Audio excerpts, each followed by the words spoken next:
మన ఆదిలాబాద్ ఇప్పపూ లడ్డుకు ప్రధానమంత్రి మోడీ సారు ఫిదా అయ్యిండబ్బా. కమ్మటి వంటలు చేస్తుండ్రు, వెనకటి తిండిని కాపాడుతుండ్రని तारीफ చేసిండు मन की बात కార్యంలా. आदिलाबाद जिले में भी दो बहनों ने महुआ के फूलों से नया एक्सपेरिमेंट किया है। उनके पकवानों में आदिवासी संस्कृति की मिठास भी है। ఇప్పపూలతోటి ఎన్నో తీర్ల వంటలున్నాయి గాని బాగుబాయ్ భీంబాయ్ అనే అక్కలు లడ్డూలు తయారు చేస్తుండ్రు ఎరైటిగా. అడవికి పోయి పూలు తెంపుకొచ్చి ఎండబెట్టి నూనెలో గోలిస్తారు. నువ్వులు, పల్లీలు, బెల్లం, కిస్మిస్, యాలకుల పొడి కలిపి లడ్డూలు చుడతారు. ఇట్లా ఒక్కొక్కటి 20 గ్రాములు 300కు కిలో లెక్క అమ్ముతాండ్రు. తింటే పెయ్యికి మంచిది.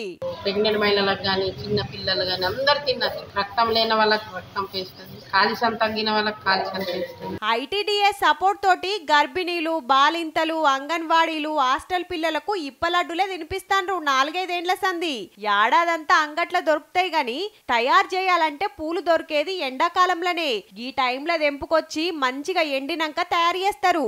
మనోళ్ళ పనితనం ప్రధానమంత్రి సారిగిన తారీఫ్ చేసిండు కాబట్టి ఆదిలాబాద్ ఆదివాసి ఇప్పపూ లడ్డుకు దేశమంతా గిరాకీ పెరుగుతుండొచ్చు. పో